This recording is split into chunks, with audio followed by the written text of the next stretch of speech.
tenemos nuestros televisores prendidos y los niños están en la casa, y lo que está pasando ahora es que hay niños que le están teniendo un terror horrible a Donald Trump.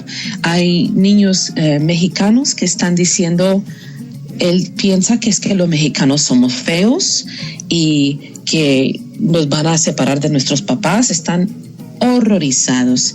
Y en México había creado unas piñatas de Donald Trump también para los niños, imagínate, para las fiestas de los cumpleaños, para que los niños les peguen con un palo para sacar dulces.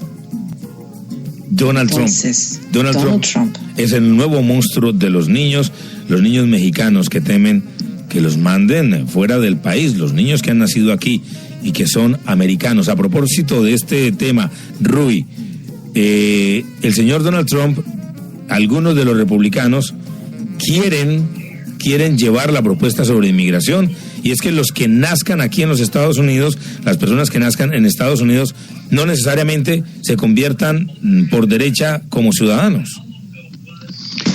Sí, eso es la idea que él tiene, pero eso es que yo lo veo eso tan improbable, porque una de las esencias de la nacionalidad, una de las esencias jurídicas de cualquier nacionalidad es el derecho a la tierra. O sea, es el derecho al lugar donde tú naciste. O sea, eso no te lo pueden negar. Hay varias excepciones en el mundo, como por ejemplo los hijos de los diplomáticos. Hay otras excepciones, como por ejemplo gente que puede haber nacido en el exterior. Como mira el caso de McCain, que nació en una base militar norteamericana en Panamá mientras su padre estaba sirviendo ahí. Esas son excepciones. Y Ted Cruz tanto de una como de otra, pero yo no veo eso pasar el Congreso. Además habría que alterar la Constitución. Sí, hay que trabajar muchísimo en muchas cosas, pero principalmente... Esto te da una idea de cómo Donald Trump trabaja. Él piensa que como empresario, con dinero puede lograr todo lo que quiere, que el dinero lo logra todo. Pero para hacer una cosa de esta naturaleza, tú tienes que cambiar la Constitución, y para cambiar la Constitución tienes que contar con la aplastante mayoría de los estados. O sea, no es una cosa que depende solamente de un Congreso en Estados Unidos ni nada de eso. Las reglas de la forma de cambiar la Constitución están muy bien diseñadas. Entonces, él piensa que esto es como que una empresa que cuando si llega a la Casa Blanca va a estar al frente de un consejo de administración y que puede una empresa que puede hacer lo que quiera. No, ese es el gran error que Donald Trump tiene, pero es un error que es, atractivo para mucha gente que está descontenta con su situación, está descontenta sea con el presidente Obama o sea con la situación económica de Estados Unidos y del mundo, y de repente pues aparece este hombre que siempre ha estado rodeado de una excelente campaña de relaciones públicas que ha logrado convencer a mucha gente durante muchos años que es un auténtico rey Midas, ¿no? Sí. Cuando todos nosotros sabemos que eso no es verdad. No, y decirle a los republicanos, obtener el 20% de un sector de los votantes es importante, por supuesto. Piensen en ese sector de los hispanos, que de por sí históricamente están más inclinada este sector hacia el Partido Demócrata, pero ahora con toda esta serie de propuestas negativas hacia los hispanos, pues el Partido Republicano tiene que pensar muchísimo más en esto. El sondeo que realizó CNN, pues dice que el señor Donald Trump tiene el 24% de la aceptación de los votantes registrados en el Partido Republicano.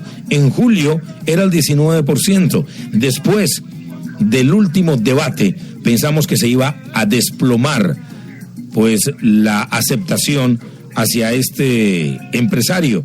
Trump lleva 11% de ventaja a alguien que aparece ahora como el segundo dentro de este lote. Se llama Jeb Bush, el exgobernador de la Florida, quien tiene un 13% de apoyo en las encuestas.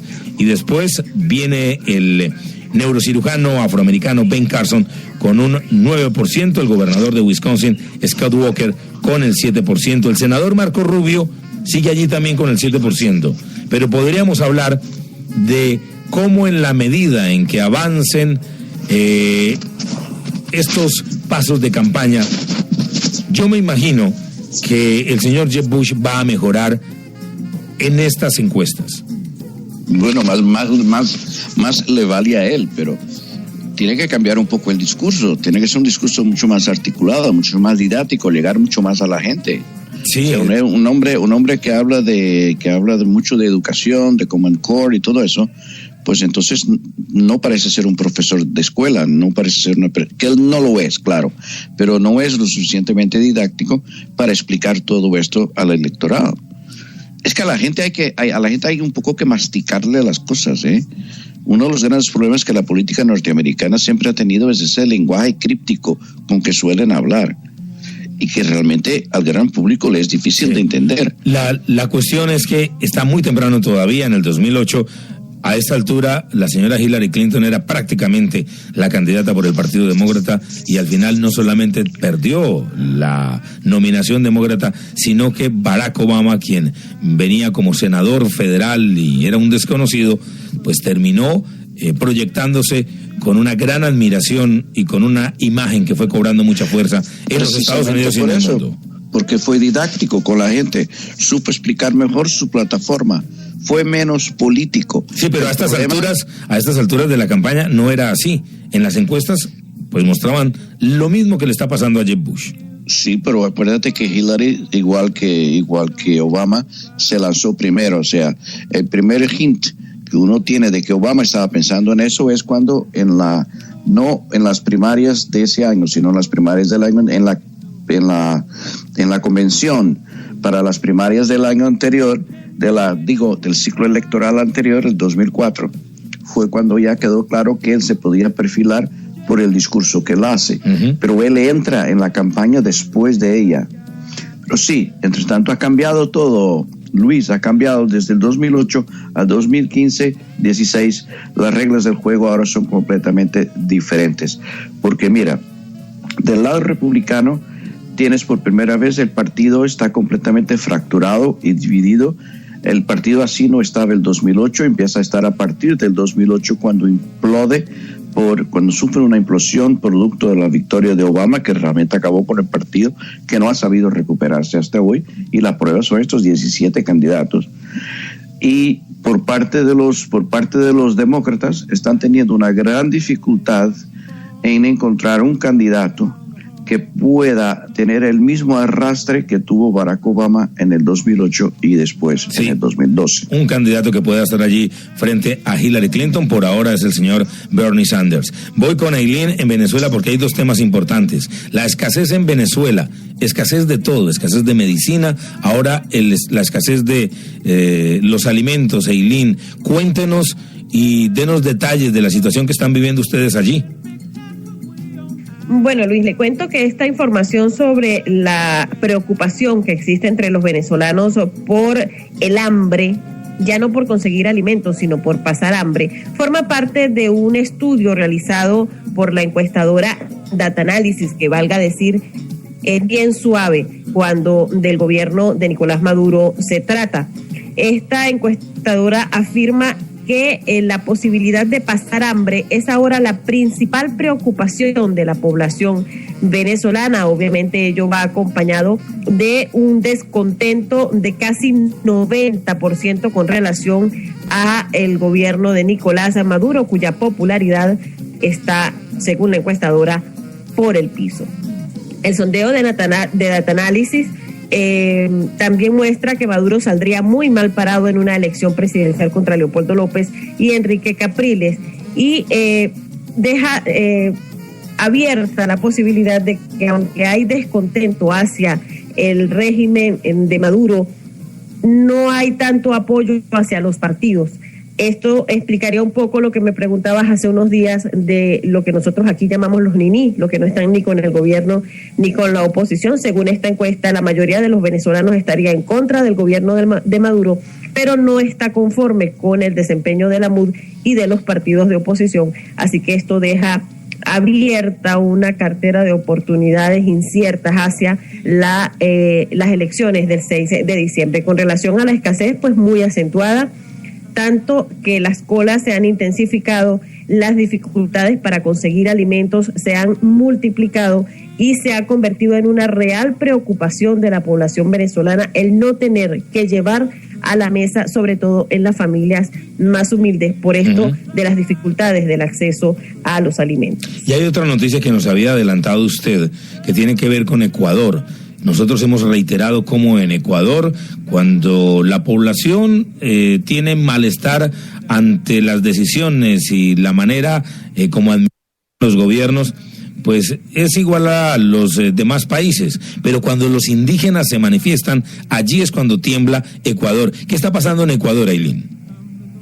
Pues, Luis, después de varios años de una relativa calma social, Ecuador está volviendo en los últimos días a un estado de agitación permanente que incluye cierres de rutas, protestas indígenas contra el presidente Rafael Correa y que en esta última semana ha dejado casi 100 heridos y más de 100 detenidos. La Confederación de Nacionalidades Indígenas del Ecuador, que es la principal organización indígena opuesta a Correa y que en el pasado fue capaz de tumbar gobiernos con sus movilizaciones, se está volviendo a hacer sentir y con mucha fuerza en este país suramericano. Carreteras obstruidas con enormes piedras, árboles talados, indígenas enfurecidos que se han venido enfrentando a la policía y a los militares en los últimos días y que han sido repelidos a punta de gases lacrimógenos y escudos protectores, están causando realmente un clima de mucha tensión en Ecuador.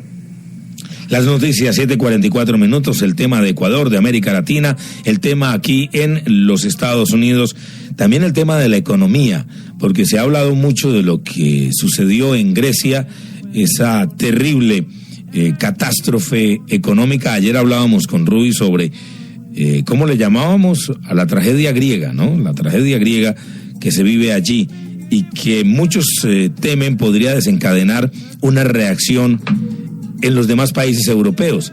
Pero también lo vivimos aquí muy cerca, en Puerto Rico. No se habló mucho, Rudy, sobre la situación de Puerto Rico, muy similar a la de Grecia. Y hablar de Puerto Rico quiere decir que ya se está acercando muchísimo. ¿Cuáles serían entonces las características, las decisiones que se tomaron en Puerto Rico como para que nosotros pudiéramos temer que se está acercando a nuestra América Latina o a Estados Unidos?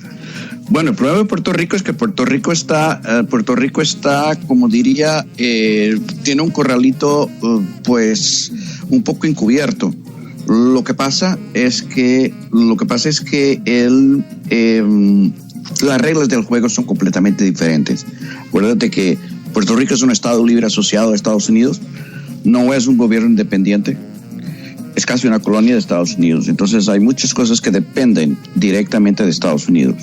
Y yo creo que en un caso como este, Puerto Rico debía recibir dinero del gobierno federal. Es un mecanismo un poco difícil.